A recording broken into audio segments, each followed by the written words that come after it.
It is now my honor and privilege to confer an honorary degree upon Eve Ensler. Provost Bowers will hood Miss Ensler, and you'll see what that looks like in a second, who will be escorted to the podium by Karen Beatty, our professor who nominated Miss Ensler. So please bring her to the podium, Professor Beatty. Thank you.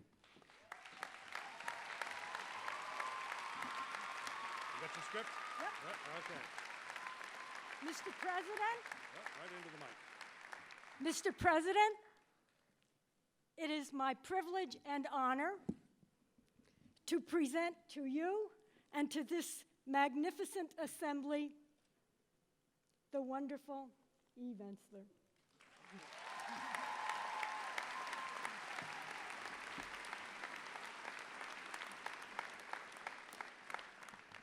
Miss Ensler, your critical thinking, your gifts as a writer, your activism, your relentless focus on issues of gender justice here and around the globe have helped to make our world a richer, more vibrant, and more just place. And for these reasons, John Jay College of Criminal Justice is honored to confer upon you, Eve Ensler, the degree of Doctor of Letters, honoris causa. Congratulations. Great.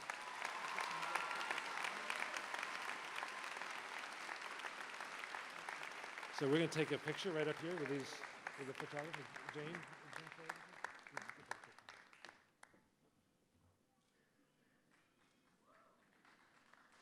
Okay. I present to you Eve Ensler.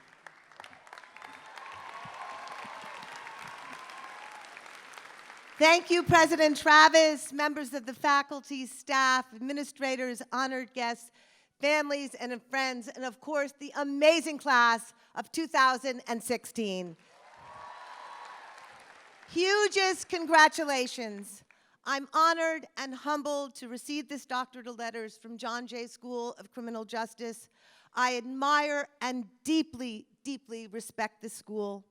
I cannot believe there is such a place that devotes itself to the issues of justice. I feel honored to receive a degree from here. I want to thank Karen Beatty for bringing me forward and for her lifelong, steadfast commitment to social justice. And I want to honor my sister, Kimberly Crenshaw, who got the doctorate this morning. She's not only one of my dearest friends, but she is my revolutionary partner in many actions and many radical designs and creative events. And I have to say, she's one of the smartest people I've ever known. She has taught me, she has educated me, she's transformed my consciousness, and she has really led me to the crucial intersection where we all are joined. I just have to say, this is an incredible time to be graduating, a time of anarchy and madness and incredible injustice, and a time of potential and profound transformation. A time of the worst of this country in the form of Donald Trump and a central collapse.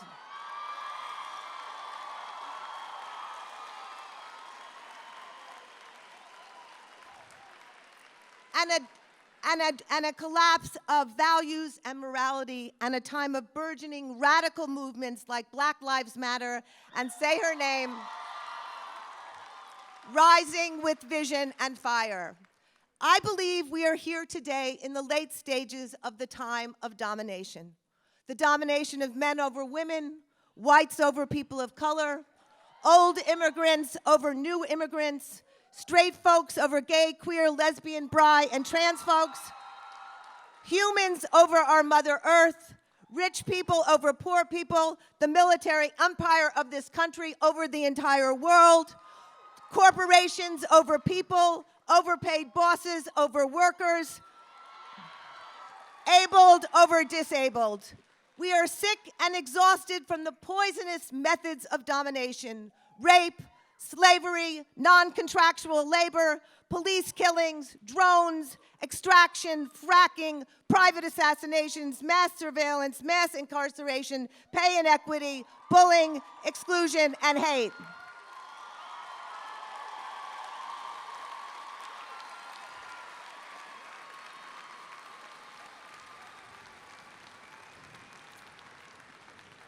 But a new wind is blowing, a new energy rising from surprising directions and quarters. And you are the carriers of this wind, the makers of the wind. You are, in fact, the wind itself. I have thought long and hard about domination every day of my life. It's inseparable from injustice. I've thought of it as I first lived under the tyrannical and abusive father, thought of it as I traveled the world for 20 years standing with women fighting to end violence and rape against their bodies, vaginas, and land, thought of it as I sat for years with women inmates at Bedford Hills Correctional Facility who were bravely digging down to the roots of their crimes and the horrible beginnings that brought them there. I thought of it for the last 10 years in the Congo, working with women raped for mineral trade, transforming their pain to power.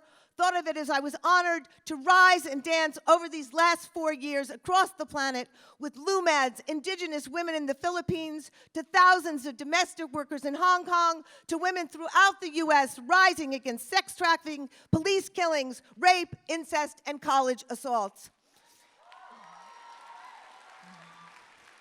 The opposite of domination is not altruism or charity or tolerance.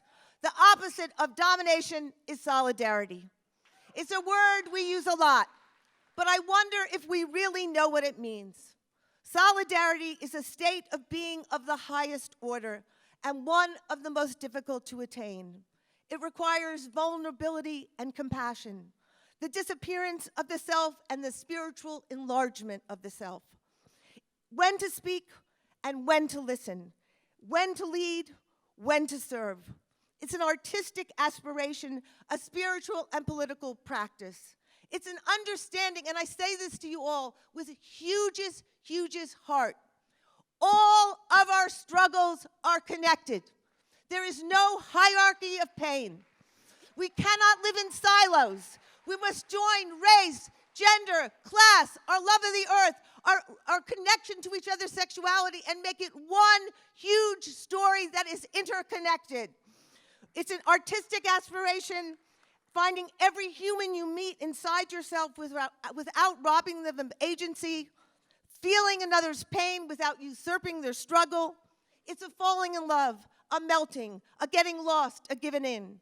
Solidarity is radical, it's sacred, it's holy, it's freedom. Freedom from fear, freedom from insecurity, loneliness, and self-hatred. Graduates of 216, I used to feel really bad that we had left your generation with such a mess. But I changed my mind. Now I think you must be the chosen ones, the brave ones, the wild ones, the visionaries, the badass ones who were meant to come at this time. And you will be the ones to transform this time of domination and cruelty and carefully, intensely, artistically weave the bigger story of solidarity and love. So, here's my advice. Live in your bodies. Disrupt everything that excludes, hates, or denies. Quit whining. Speak the truth and give platform to all those stories that have not been told and to people who do not have access to platforms. Choose integrity over celebrity. The richness of struggle over material wealth, the presence of tenderness, touch, and flesh over a Twitter or a like. And live like artists, whatever you do. Just a little bit more mad, more determined, more disruptive, creative, dangerous, ready, more outrageous, and certainly more alive. I love you. Go rock the world!